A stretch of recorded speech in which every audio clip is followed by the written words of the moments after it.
आज हम पढ़ेंगे क्लास 11 हिस्ट्री मेसोपोटामिया के बारे में, जिसके अध्याय 2 है ये, और न्यू सिलेबस के अनुसार अध्याय 1 कहा जा सकता है इसे। इसका नाम है लेखन कला और जीवन शैली, जिसमें मेसोपोटामिया, पिछले वीडियो में हमने मेसोपोटामिया के शहर में मंदिर देखा था। अब राजा की क्या भूमिका रहती है, या मुखिया या राजा की क्या भूमिका रहती है, उसके बारे में देखेंगे। ये वीडियो मैंने 2 पार्ट में डिवाइड कर रखा है। फर्स्ट पार्ट में हमने आधा चैप्टर कवर कर लिया है और सेकंड पार्ट में हम आधा चैप्टर कवर करेंगे। ये मेसोपोटामिया की दूसरी वीडियो है और लास्ट वीडियो है, उसके बाद नेक्स्ट चैप्टर पे बात होगी। इसमें हम देखेंगे मेसोपोटामिया का शहरीकरण में राजा की क्या भूमिका रहती थी। ये प्रीवियस में पूछा जा सकता है, ये पूछा गया था। ये 8 नंबर में और 3 नंबर का है ये क्वेश्चन। पहला पॉइंट आप लिख सकते हैं, जब किसी क्षेत्र में लंबे समय तक लड़ाई चलती थी तो मुखिया लड़ाई जीतते थे। यानी जो राजा थे वो क्या करते थे, जब युद्ध होता था तो वो क्या करते थे, लड़ाई जीत जाते थे। अब जब लड़ाई जीत जाते थे तो हारे हुए अनुयायियों को मतलब लूटा हुआ जो माल होता था वो अपने साथियों को दे देते थे, और अनुयायियों को लूट को माल उनको खुश कर देते थे। हारे जो हार जाते थे समूह के लोग, उनको बंदी बनाकर लेके आते थे, उनको अपने चौकीदार या नौकर बना लेते थे। उनको जीवन निर्वाह के लिए अपने कि जीवन कैसे सुखी व्यतीत किया जाए, उनको हारे हुए लोगों को नौकर या चौकीदार बना लेते थे। आप दूसरे पॉइंट में लिखेंगे, कुछ समय बाद जो विजेता मुखिया होता था वह मंदिर की कीमती भेंट देने लगा, जिस मंदिर को सुंदर बनाया गया। यानी जो राजा होता था वो क्या करता था, युद्ध में जीते हुए जितने भी हैं कीमती चीज़ें, वो कुछ क्या करता था, मंदिरों को दान कर देता था। अब मंदिरों को दान करने से उनकी आर्थिक व्यवस्था बढ़िया हुई, जिसे मंदिरों को सुंदर बनाया गया और बड़ा बनाने का प्रयास किया गया, बनाया भी गया। तीसरे पॉइंट में युद्ध बंदी और स्थानीय लोगों को अनिवार्य रूप से मंदिर अथवा प्रत्यक्ष रूप से शासन का काम करना पड़ता था।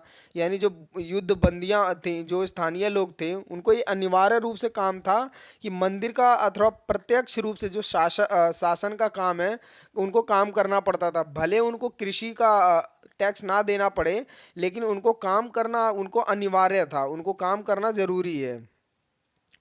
अगला है, चौथा पॉइंट है ये, शासन के हुक्म से आम लोग पत्थर खोदते थे, धातु खनिज लाने, मिट्टी से ईंट तैयार करने और मंदिर में लगाने, और सुदृढ़ देश में जाकर मंदिर यानी दूसरे देश में जाकर मंदिर के लिए उपयुक्त सामान लाने का काम में लगे रहते थे। यानी जो शासक है वो आदेश देता था कामगारों को कि आप ऐसा करें, मंदिर के लिए धातुएं ले आएं, खनिज लाएं, ईंट बनाने के लिए मिट्टी तैयार करें और ईंट बनाएं, मंदिर में लगे जो सुदूर देशों से लाकर मंदिर के लिए उपयुक्त सामान लाएं जो ज़रूरी है। ये सामने आप जो चित्र देख रहे हैं, इस चित्र में राजा को या एक शासक को युद्ध के रूप में एक शेर के और एक नीचे व्यक्ति के रूप में दिखाया गया है। यानी एक राजा या शासक है जो एक शेर से युद्ध कर रहा है, और नीचे वाले इसमें आप देख सकते हैं तीर कमान से एक व्यक्ति पे शासन युद्ध कर रहा है। अगला है मेसोपोटामिया के शहरी जीवन। ये प्रीवियस में एज सिंपल पूछा गया था कि मेसोपोटामिया के शहरी जीवन के बारे में बताइए। इसमें 2 क्वेश्चन बनते हैं, परिवार व विवाह के नियम। यानी इसमें मेसोपोटामिया के परिवार के बारे में पूछे तब भी आपको यही लिखना है कि परिवार के नियम क्या थे या विवाह के नियम क्या थे। ये छुपा हुआ क्वेश्चन है मेसोपोटामिया के परिवार और विवाह के नियम के बारे में। प्रीवियस में क्या हुआ कि मेन हेडिंग को ही उठा के क्वेश्चन बना दिया कि मेसोपोटामिया के शहरी जीवन, जो शहर का जीवन था वो कैसा था, उसके बारे में बताइए। आप पहले पॉइंट में ये लिख सकते हैं कि मेसोपोटामिया के समाज में एकल परिवार, यानी एकल परिवार का मतलब होता है एकल परिवार में एक पुरुष होगा, उसकी पत्नी होगी और उसके बच्चे होंगे, शामिल होंगे, को ही आदर्श माना जाता था। यानी मेसोपोटामिया समाज में जो एकल परिवार था उसको आदर्श माना जाता था। एकल परिवार में क्या होता है, एकल परिवार किसे कहते हैं, ये याद रखना, ये 1 नंबर में पूछता है क्वेश्चन। एकल परिवार में एक तो पुरुष रहेगा और उसकी पत्नी रहेगी और जितने बच्चे रहेंगे उसके वो रहेंगे। उसके बाद इसको आदर्श माना गया, क्यों, हालांकि ये शादीशुदा बेटा और उसका परिवार अक्सर अपने माता पिता के साथ ही रहा करता था। या रह सकता था, आप कह सकते हैं। जो शादीशुदा बेटा होता था, बेटा और उसका परिवार यानी बहू और उसके बच्चे, वो अपने माता पिता, बूढ़े माता पिता या माता पिता के साथ रहता था। और दूसरा नंबर पॉइंट में आप लिखेंगे, पिता परिवार का मुखिया होता था, यानी जो पापा होते थे, पिता, वो परिवार के मुखिया होते थे पहले के ज़माने में, यानी मेसोपोटामिया के समय में। तीसरा है, विवाह करने की इच्छा के बारे में घोषणा की जाती है, यानी अगर किसी व्यक्ति को या कोई बाप चाहता है कि मेरे बेटे का विवाह हो, तो वो घोषणा करता था और वधू के माता पिता उसके विवाह के लिए अपनी सहमति देते थे। जो वधू है, यानी जो लड़की जिससे शादी हो रही है, उसके माता पिता उसे विवाह के लिए उसे अनुमति देते थे। ये तीसरा पॉइंट है, आप देख सकते हैं इसमें विवाह के बारे में भी बताया है और परिवार के बारे में भी बताया गया है। आगे भी पॉइंट में विवाह और परिवार के बारे में बताया गया है। इस पे इसलिए बन सकता है परिवार और विवाह के नियम क्या थे मेसोपोटामिया में, या मेसोपोटामिया में शहरी जीवन कैसा था उस पे। एक भी ये याद रखना, ये दो क्वेश्चन है इसमें। चौथा पॉइंट है, इसके बाद वर पक्ष के लोग वधु पक्ष को उपहार देते थे, यानी वर पक्ष वो होता है लड़के वाला पक्ष। वो क्या करते थे, वधु पक्ष यानी लड़कियों को, लड़की वाले पक्षों को उपहार देते थे, यानी गिफ्ट देते थे। पांचवा है, जब विवाह की रस्म पूरी हो जाती थी, तब दोनों पक्षों की ओर से ना क्या होता था, उपहार आदान प्रदान होता था और वह एक साथ बैठकर भोजन करते थे। जैसे आपने अपने देश में विवाह देखा है कि जब विवाह का रस्म पूरी हो जाएगी तो दोनों पक्ष एक दूसरे को उपहार देते हैं, सुबह के टाइम में गिफ्ट देते हैं। उसके बाद वो बैठ के साथ में, रात में आप देखते हो बारात आती है तो फिर भोजन करते हैं। बिल्कुल उसी तरह मेसोपोटामिया में भी सिस्टम था। फिर मंदिर में जाकर भेंट चढ़ाते थे, बिल्कुल है जैसे कि अभी के देशों में क्या मंदिर में आशीर्वाद लेने जाते हैं, भेंट चढ़ाने। उस समय में क्या होता था, मेसोपोटामिया के समय में मंदिर में जाके भेंट चढ़ाते थे। और सातवें पॉइंट में आप लिखेंगे, जब नव वधु को उसकी सांस लेने जाती, याद रखना यहाँ नव वधु को उसकी सांस लेने जा रही है, तब वधु के उसके पिता द्वारा जो उसका दया हिस्सा दिया जाता था, यानी जो दाएं हिस्सा का मतलब वो होता है जो पिता अपनी खुशी से दे दे, और जो उसका लड़की का उस घर में हिस्सा हो रहा होता है, घर में नहीं, जैसे कि कुछ और भी संपत्ति होती है उनमें हिस्सा हो रहा होता है, अन्य संपत्ति में, जैसे कि घर, पशु, खेत आदि पुत्र को तो मिल जाता था, लेकिन इनके अलावा जो संपत्ति होती थी वो वधु को दे दिया जाता था पिता के द्वारा, और वो अपना उसकी सांस लेके उसे अपने घर चली जाती थी।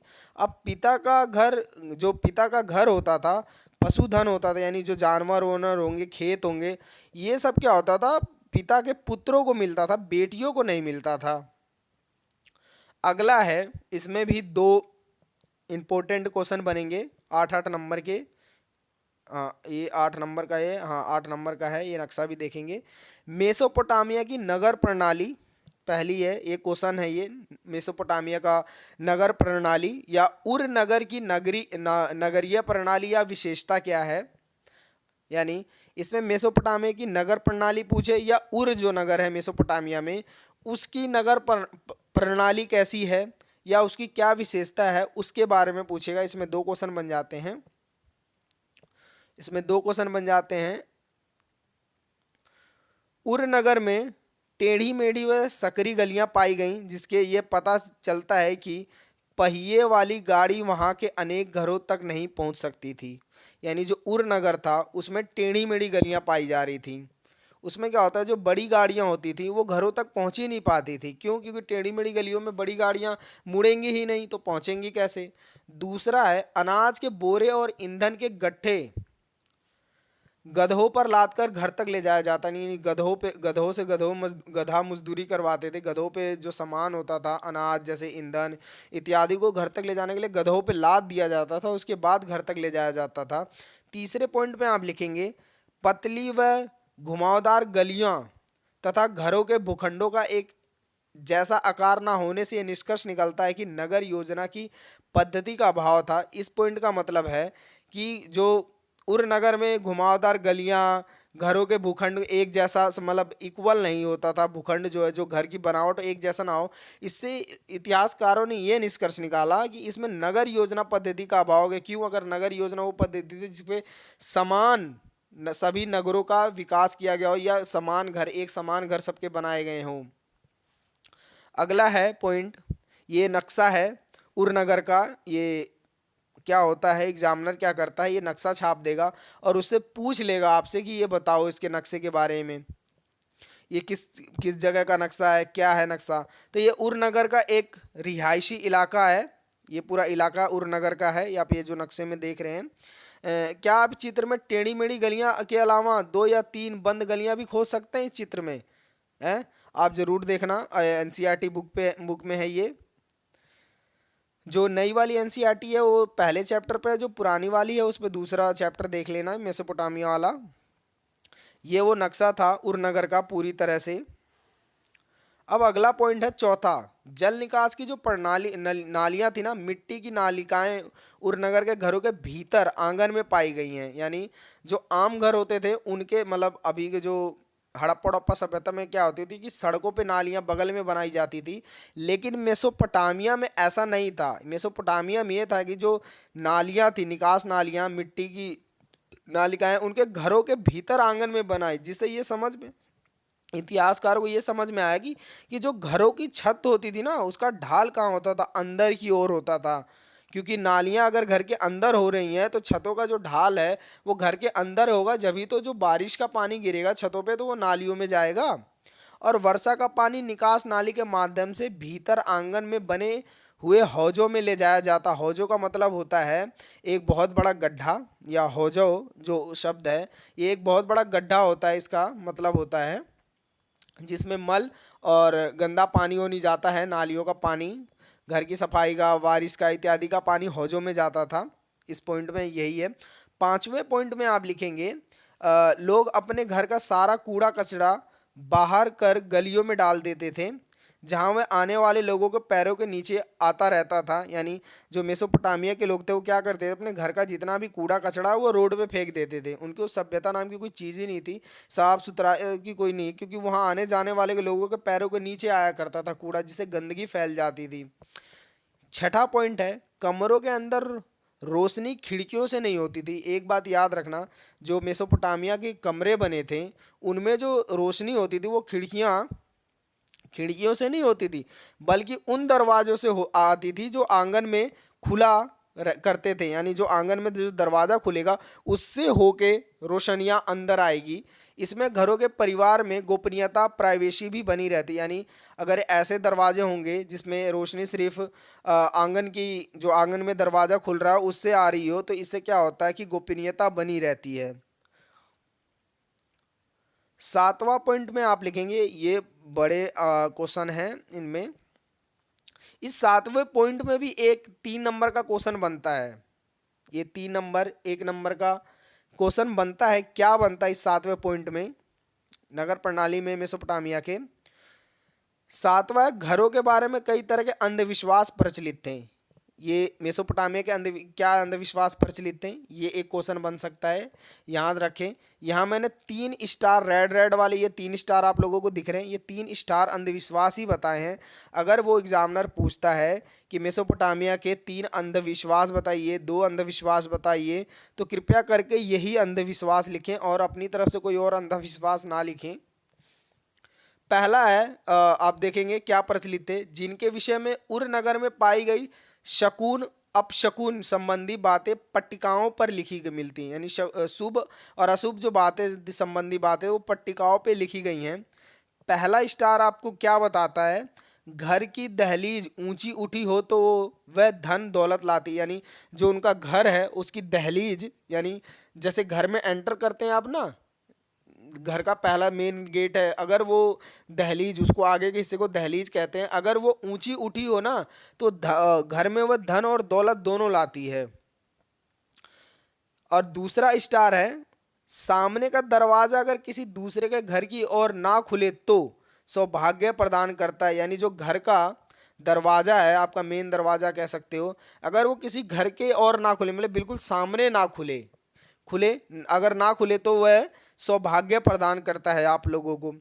तीसरा है, लेकिन अगर घर का लकड़ी का मुख्य दरवाजा बाहर की ओर खुले तो पत्नी अपने पति के यात्रा का कारण बनेगी। यानी उनका कहना है कि जो मेन गेट होता है घर का, लकड़ी का जो दरवाजा मुख्य गेट होगा, अगर वो लकड़ी, अगर लकड़ी का मुख्य दरवाजा बाहर की साइड मतलब उल्टा खुलता हो, बाहर की साइड, अक्सर देखा जाए तो कि अंदर की साइड दरवाजे खुलते हैं, लेकिन अगर वो बाहर की साइड दरवाजा खुलता है लकड़ी का, तो इसमें क्या होगा, पत्नी जो होगी अपने पति की यात्रा का कारण बनेगी। और 8वें पॉइंट में आप देखेंगे, नगर वासियों के लिए एक कब्रिस्तान था जिसमें लाशें दफनाई जाती थी, जिनमें शासकों तथा जनसाधारण की समाधियां पाई गईं। ये 8 पॉइंट आपके हो गए। एक बात याद रखना, ये अंधविश्वास, इस 7वां पॉइंट, 8 पॉइंट मैंने बताए हैं, सॉरी अंधविश्वास के नहीं, इसके मेसोपोटामिया के नगर प्रणाली का या उर नगर प्रणाली की क्या विशेषता है, इसके 7वें पॉइंट में एक क्वेश्चन बन जाता है, इसलिए मैंने इसे स्टार पॉइंट से लगाया। अंधविश्वास, मेसोपोटामिया में जो अंधविश्वास थे वो क्या है वो बताएं। ये 8 पॉइंट कंप्लीट हो गए हैं, ये बड़ा है। अब इसमें आते हैं 3 क्वेश्चन। अगले क्वेश्चन में, मारी शहर की क्या विशेषता है, या मारी शहर एक पशु चारक क्षेत्र में एक व्यापारिक केंद्र था, कैसे।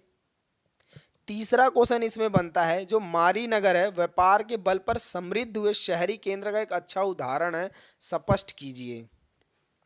ये तीसरा क्वेश्चन बन सकता है इसमें। एक ही को आंसर को किस तरह एग्जामिनर घुमाता है वो देखें। अगर उसे आराम से पूछना होगा तो इजी से पूछ लेगा, मारी शहर की विशेषता क्या बताइए, या पूछेगा मारी शहर की पशुपालित क्षेत्र में व्यापारिक केंद्र कैसा था, या मारी नगर, या तो या याद रखना मेसोपोटामिया में मारी नगर व्यापार के बाद समृद्ध हुए शहरी केंद्र का एक अच्छा उदाहरण है, ऐसे पूछ सकता है। याद रखना शब्दों का खेल खेलेगा एग्जामिनर, लेकिन आपको घबराना नहीं है। अब मारी शब्द या मेसोपोटामिया के जो व्यापार वाला है, एक ही यूनिट है व्यापार के लिए, जो मैंने लिखा है यहाँ पे यही है। अगला पॉइंट आप लिख सकते हैं, पहला पॉइंट 2000 ईसा पूर्व के बाद, वह के बाद 2 बार बाद लिख गया, बाद में मेरी लिख गया, सॉरी ये आउट ऑफ करेक्ट लिखने की वजह से हो जाता है। मारी नगर, ये मारी नगर है, शाही राजधानी के रूप में खूब फला फूला, यानी 2000 ईस्वी पूर्व के बाद में क्या हुआ, जो मारी नगर था वो राजधानी के रूप में बहुत फला फूला, इसको स्पष्ट कीजिए। ये भी एक क्वेश्चन बन सकता है, क्यों फला फूल रहा था ये बताइए। दूसरा है, खेती की पैदावार भरपूर होती थी, बल्कि वह फरात नदी की उर्वरधरा पर स्थित थी, यानी जो फरात नदी है वो अपने साथ उपजाऊ मिट्टी लाती थी, खेतों में सिंचाई के लिए काम करती थी, इसलिए खेतों की पैदावार भरपूर होती रहती थी।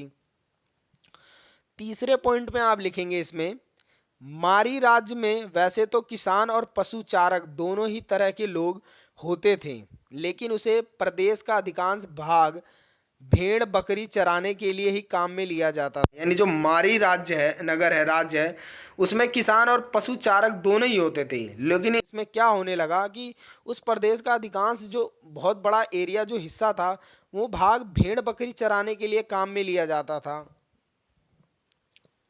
अगला है चौथा पॉइंट, आप इसमें लिखेंगे, पशु चारकों को जब अनाज, धातु के औजार आदि की जरूरत पड़ती थी, यानी जो पशु चारक थे अगर उनको औजार धातु इत्यादि की जरूरत पड़ती थी तो अपने वो लोग क्या करते थे, पैसे तो चलते नहीं थे उस वक्त, तो वो लोग अपने पशुओं और अपने पशुओं के जो दूध से पनीर बनता था, पशुओं के जो चमड़े होते थे उनके मांस आदि के बदले ये चीज़ प्राप्त कर लेते थे। यानी अगर कोई पशु चारक है उसे अनाज या धातु या औजार किसी चीज़ की ज़रूरत होगी, आप एक तरह से वस्तु विनिमय जानते हैं जिसमें एक वस्तु के बदले दूसरी वस्तु दी जाती है, ज़रूरत वाली वस्तु दी जाती है। हाँ, बिल्कुल उसी तरह मेसोपोटामिया में भी ये बात साबित होती है कि जब किसी पशु चारक को अनाज धातु या औजार की ज़रूरत पड़ती थी तब वह अपने पशुओं को क्या करते थे, वो उनके जो दूध होते थे उनके पनीर चमड़ा मांस इत्यादि से चीज़ें प्राप्त कर लेते थे। देखिए, बाड़े में रखे जाने वाले पशुओं के गोबर से बनी खाद भी किसान के लिए बहुत उपयोगी होती। जो बाड़े यानी जो बहुत बड़े एरिया में बाड़े में रखे जाने वाले जो पशु थे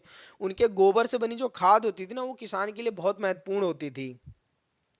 अब क्या है, छठा पॉइंट में आप लिखेंगे, किसानों तथा गड़रियों के बीच कई बार झगड़ा हो जाता था। वो झगड़ा इसलिए हो जाता था कि गड़रिये कई बार क्या करते थे, अपनी भेड़ बकरियों को ना पानी पिलाने के लिए बोए हुए खेत, जो बोए का मतलब होता है बोया हुआ, मतलब बीज डाले हुए खेतों में जिसमें पौधे उगे हुए होते हैं, बोए हुए, बो दिया है खेत को पौधे उगने के लिए, उससे क्या करते, उससे ले जाकर गुजार देते थे। इससे किसान की फसलों का नुकसान हो जाता। फसलों का नुकसान इसलिए हो जाता था कि बोए हुए खेतों से अगर भेड़ बकरियां, ढेर सारी भेड़ बकरियां किसी खेत से गुजरेंगी तो छोटी छोटे जो पौधे होते हैं फसलों के, वो दब जाते हैं खुरों से, और भेड़ बकरियां क्या उन छोटे पौधों को खाते हुए चली जाती हैं। इससे किसानों को बहुत बड़ा नुकसान होता रहता था। 7वें पॉइंट में ये बड़ा है क्वेश्चन, तो बड़ा आंसर भी होगा जो, क्योंकि 8 नंबर कोई भी टीचर आपको ऐसे ही नहीं दे देगा। कम से कम 6 या 7 पॉइंट आप जरूर लिखें उसमें। अगर ये वीडियो आपको अच्छी लगी प्लीज़ मेरे चैनल को लाइक करें, वीडियो को सब्सक्राइब करें और कमेंट में बताएं ज़रूर कि अगर कोई गलती है इसमें, इस वीडियो में, कि सर आपने ये क्वेश्चन छोड़ दिया है, ऐसा कुछ क्वेश्चन आंसर हो सकता है, तो मैं ज़रूर आपको कमेंट करूँगा। और किसी भी सब्जेक्ट का अगर आपको नोट चाहिए तो प्लीज़ कमेंट में ज़रूर बताएं कि मुझे इस सब्जेक्ट का नोट चाहिए सर।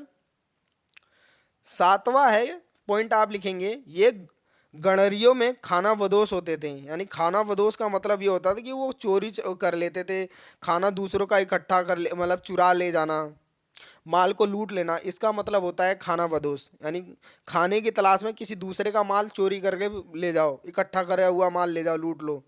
अब ये गणरिये जो होते हैं उनमें ये खानाबदोश भी होते थे। और कई बार ऐसा होता था कि किसान गांव पर हमला कर देते, किसान के जो गांव होते थे उन पे हमला कर देते और उनके जो इकट्ठे माल थे, मतलब जो फसलें थे, जो सामान थे, उन्हें लूट ले जाते थे। 8वें पॉइंट में आप लिखेंगे, कई बार ऐसा भी हो जाता था कि बस्तियों में रहने वाले लोग भी ना इन पशु चारकों का रास्ता रोक लेते थे। उन्हें पशुओं को नदी नहर तक नहीं ले जाने देते थे पानी पीने के लिए। क्यों? क्योंकि उनकी फसलें बर्बाद हो जाती थी। अब 9वां पॉइंट है, अब मारी नगर अत्यंत महत्वपूर्ण व्यापारिक स्थल पर स्थित है। यानी जो मारी नगर था मेसोपोटामिया का, वो ऐसे व्यापारिक स्थल पर स्थित था कि उस क्षेत्र की, उस भौगोलिक दृष्टि से ना बहुत महत्वपूर्ण था। अब महत्वपूर्ण क्यों था? क्योंकि यहाँ पे सारी सुविधाएं उपलब्ध हो रही थी। यहाँ से होकर लकड़ी, तांबा, रांगा, तेल, मदिरा और अन्य कई किस्म का माल नावों के जरिए फरात नदी के रास्ते दक्षिण और तुर्की, जो सीरिया और लेबनान के ऊंचे इलाके थे, के बीच ले जाया जाता था इन्हें। अगला पॉइंट है 10वां पॉइंट, इसके मैंने 12 पॉइंट लिखे हैं।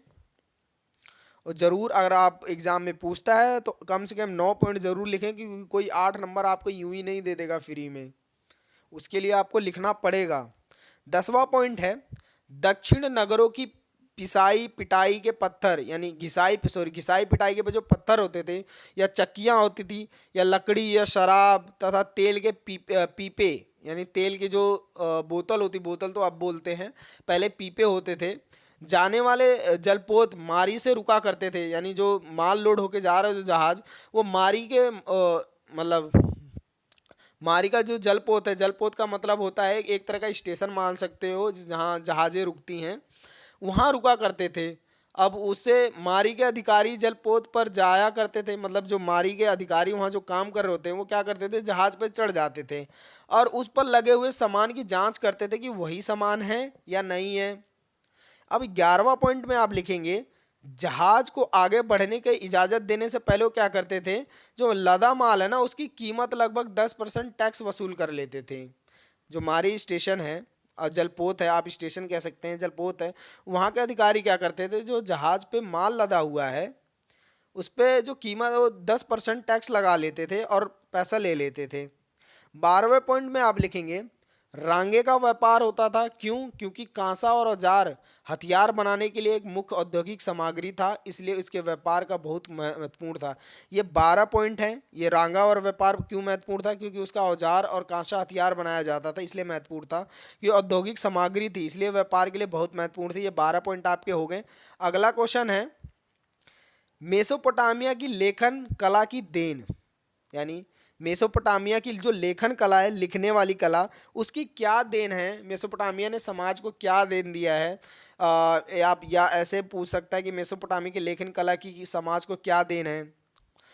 और ये 1 नंबर वाला जो पॉइंट देख रहे हो ना, कभी कभी क्या प्रीवियस में ही पूछा था, मेसोपोटामिया की दुनिया को सबसे बड़ी देन कला, गणना और गणित की विद्वता परंपरा है। स्पष्ट कीजिए। ये प्रीवियस में ही पूछा था, ये पहला पॉइंट उठा के ही क्वेश्चन बना देता है। तो लेखन कला, पहला पॉइंट आप यही लिखें कि मेसोपोटामिया की दुनिया की सबसे बड़ी देन क्या है? कला, गणना, काल गणना और गणित विद्वतापूर्ण परंपरा है। दूसरे पॉइंट में आप लिखेंगे 1800 ईसा पूर्व के आसपास की कुछ पट्टिकाएं मिली हैं जिनका गुणा और भाग की तालिकाएं, वर्ग और वर्गमूल और चक्रवृद्धि ब्याज की सारणी दी गई है। यानी जो पट्टिकाएं हैं उसमें गुणा भी है, भाग भी है, तालिका वर्ग भी है, वर्गमूल भी है, चक्रवृद्धि ब्याज की भी सारणी दी गई है। इसमें 2 का वर्गमूल यह दिया गया है 1 प्लस 24/60 प्लस 51/60 प्लस 10/60। ये एक सारणी दी गई है वर्गमूल का।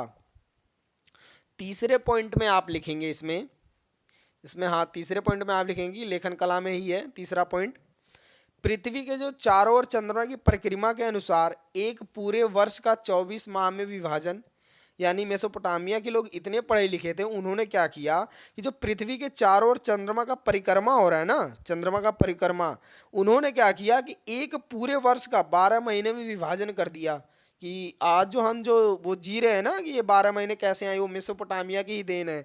आगे मैं बात करूंगा जो एक महीना वो 4 हफ्ते में कैसे बदला, उन लोगों ने विभाजन कर दिया। एक दिन को 24 घंटे में और 1 घंटे का 60 मिनट में विभाजित कर दिया। क्योंकि जो आज हम जो ये जी रहे हैं ना 12 महीने, एक महीने में 4 हफ्ते और एक दिन में 24 घंटे, 1 घंटे में 60 मिनट, ये रोज़मर्रा की ज़िंदगी में ना ये जो हमारी जो चल रही है ये मेसोपोटामिया की ही देन है। चौथे पॉइंट में आप लिखेंगे जब कभी सूर्य और चंद्र ग्रहण हो जाते थे तो क्या होता था, वह वर्ष, मास और दिन के अनुसार उनके घटित होने का हिसाब रखते थे मेसोपोटामिया के लोग।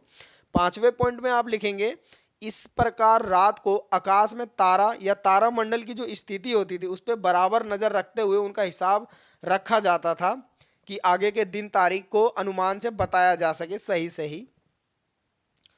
अब आता है मेसोपोटामिया की देन, यानी मेसोपोटामिया ने हमें क्या दिया है, या समाज को मेसोपोटामिया की क्या देन है, या मेसोपोटामिया की उपलब्धि का मतलब होता है कि मेसोपोटामिया को कैसे साबित करोगे कि इसकी क्या उपलब्धि है, कैसे पता चलेगा कि हाँ ये मेसोपोटामिया है की उपलब्धियां हैं। पहला लेखन कला, आपने अभी पिछले वाला ही क्वेश्चन पढ़ा है। गणित और गणनाओं का विकास, ये भी पिछले में पढ़ाया है। ये 8 पॉइंट में आता है बड़े में, मैं आपको बताता हूँ इसको कैसे लिखना है। ये मेसोपोटामिया की क्या देन है, समाज को क्या देन है मेसोपोटामिया की। अगर ये 8 नंबर में प्रीवियस में पूछा था, आप बोलेगे सर 8 नंबर है तो बड़े बड़े 8 पॉइंट होने चाहिए। बताता हूँ, लेखन कला हमने पीछे पढ़ ही लिया है ना। या मेसोपोटामिया की उपलब्धियां जो पूछे तो पहले हमने लेखन कला पीछे प्रीवियस में पढ़ा, मतलब सॉरी इस वीडियो में पीछे पढ़ा है। गणित गणना का विकास इस लेखन कला का दूसरा ही पॉइंट है, उसको डिफाइन कर दो। तीसरा शहरी जीवन और सामाजिक व्यवस्था, शहरी जीवन और सामाजिक व्यवस्था तो हमने इसी उसमें पढ़ा है, उसको 2 लाइन इसके लिख दो। विद्यालय जैसी संस्थाएं, ये भी हमने पढ़ा है कि क्या संस्था है।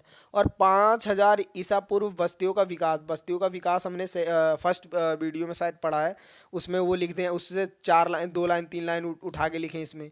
विवाह उत्तराधिकार के मामले कानूनी दस्तावेज का होना, विवाह वाला याद है हमने पढ़ा है, विवाह के और परिवार के नियम है, वही पॉइंट 2-4 पॉइंट वो लिख दें। मोहर एक शहरी शिल्प कृत्य है, मोहर के बारे में हम शायद हाँ आगे पढ़ेंगे, या मोहर के बारे में मैंने आपको बताया भी है आगे फर्स्ट वीडियो में, या सही इसी वीडियो में बताया है। शहरीकरण का महत्व, व्यापार, वार्षाशीष पहली वीडियो में है, जो मैंने एक पैराग्राफ कोई फोटो खींच के लगा रखी है इस वीडियो में। और व्यापार के बारे में हमने मेसोपोटामिया के बारे में पढ़ा ही है। इन सभी पॉइंटों को हमने पढ़ा है प्रीवियस में, पीछे इस वीडियो में ही, फर्स्ट वीडियो के फर्स्ट पार्ट में ही। तो आप एक याद रखना, जब भी ये क्वेश्चन पूछे ये हेडिंग डालना और इनको एक्सप्लेन कर देना। हमने एक्सप्लेन किया है इसे। अगला है जिमरिलीम का मारी स्थित राजमहल। जिमरिलीम का मारी स्थित एक राजमहल, ये इम्पोर्टेंट है क्योंकि ये कम पूछा जाता है, लेकिन जब भी पूछा जाता है तो हमेशा बड़े में पूछा जाता है। अब मारी का विशाल राजमहल वहाँ के शाही परिवार का निवास स्थान तो था, साथ ही वहाँ प्रशासन और उत्पादन, विशेष रूप से कीमती धातुओं के आभूषणों के निर्माण का मुख्य केंद्र भी था। यानी जो ये जिमरीलिम का मारीनगर राजमहल है, वो शाही परिवार यहाँ रहते थे। यहाँ क्या होता था, प्रशासन और उत्पादन, विशेष कीमती वाले जो धातुएं आभूषण थे, उनका मुख्य निर्माण का मुख्य जो सेंट्रल था यानी केंद्र था, वो भी यही इसी में था। दूसरे पॉइंट में आप लिखेंगे, अपने समय में इतना अधिक प्रसिद्ध था कि उसमें देखने के लिए जो उत्तरी सीरिया है ना, एक छोटा वहाँ से एक छोटा राजा आया और वह अपने साथ मारी के राजा जिमरिलीम के नाम उसके एक अन्य राजा के परिचय के पत्र लेकर आया। यानी जो मारी का राजा जिमरिलीन था, उसके नाम पे एक पत्र ले आया। वो दूसरे राजा ने पत्र लिखा था और एक दूत बन के आया। उत्तरी सीरिया का एक छोटा राजा वहाँ उस महल को देखने आया। तीसरे पॉइंट में आप लिखेंगे, राजा के भोजन की मेज पर हर रोज क्या होता, भारी मात्रा में खाद्य पदार्थ पेश किए जाते थे, जैसे कि आटा रोटी, आटे की रोटी, मांस, मछली, फल, मदिरा, बियर या अन्न। व अपने अन्य साथियों के साथ सफ़ेद पत्थर पे जड़े आंगन में बैठकर बकाया भोजन करते थे ये लोग। चौथे पॉइंट में आप लिखेंगे, राजमहल का सिर्फ एक ही प्रवेश द्वार था, यानी प्रवेश करने के लिए आने के लिए एक ही द्वार था, जो उत्तर की ओर बना हुआ था। उसके विशाल खुले प्रांगण सुंदर पत्थरों से जुड़े हुए थे। ठीक। पांचवें पॉइंट में आप लिखेंगे, जो राजा है विदेशी अतिथियों और अपने प्रमुख लोगों से कमरा नंबर 132 में मिलता था, जहां की भीटी चित्रों को देखकर आगंतुक लोग हाथ प्रभावित रह जाते थे, यानी हक्का बक्का कह सकते हैं कि देखते ही अचंभित रह जाते थे कि इतनी सुंदरता से उस कमरे को सजावट से बनाया गया था, उसकी चित्रण की गया था। अब छठे पॉइंट में आप लिखेंगे, जो राजमहल था वो 2.4 हेक्टेयर के क्षेत्र में स्थित एक अत्यंत विशाल भवन था, एक भवन की तरह बनाया था, जिसमें के लगभग 260 कक्ष थे, यानी 260 कमरे बनाए गए थे। ये आपका छठा पॉइंट है। ये आप उसका नक्शा देख सकते हैं। ये नीचे वाले जो देखें, ये ऊपर वाला प्रवेश द्वार है, एक कुआं है यहाँ पे भीतरी, ये नक्शे दे दिए जाते हैं और इनके नाम या इनके बारे में पूछे जाता है। लिपिक कार्य, बेचिक पट्टियों के साथ मिट्टी में पट्टिका रखी जाती हैं, यानी जो नीचे फर्श पे एक हिसाब से पट्टिकाएं लिखित रूप से रखी गई हैं, यहाँ पे देख सकते हैं। ये इसमें शौचालय और स्नानगार भी है, रसोई घर का भी यह चित्र दिया गया है। ये दीवार पर की गई चित्रकारी भी आप देख सकते हैं, ये फ़ोन के राइट साइड में, नीचे के साइड में, हाँ देख सकते हैं। अगला है ये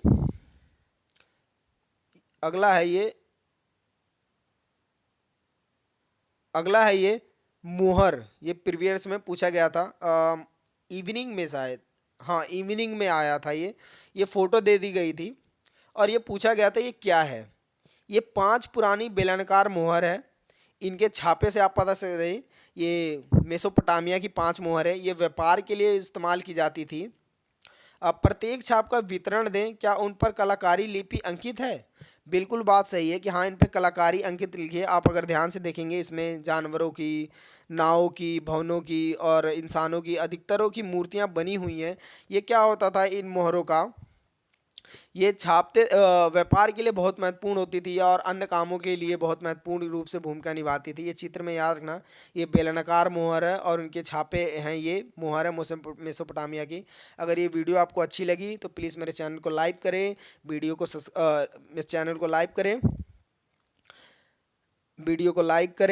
चैनल को सब्सक्राइब करें तथा वीडियो को अधिक से अधिक अपने दोस्तों के साथ शेयर भी करें और कमेंट ज़रूर लिखें। अभी के लिए धन्यवाद।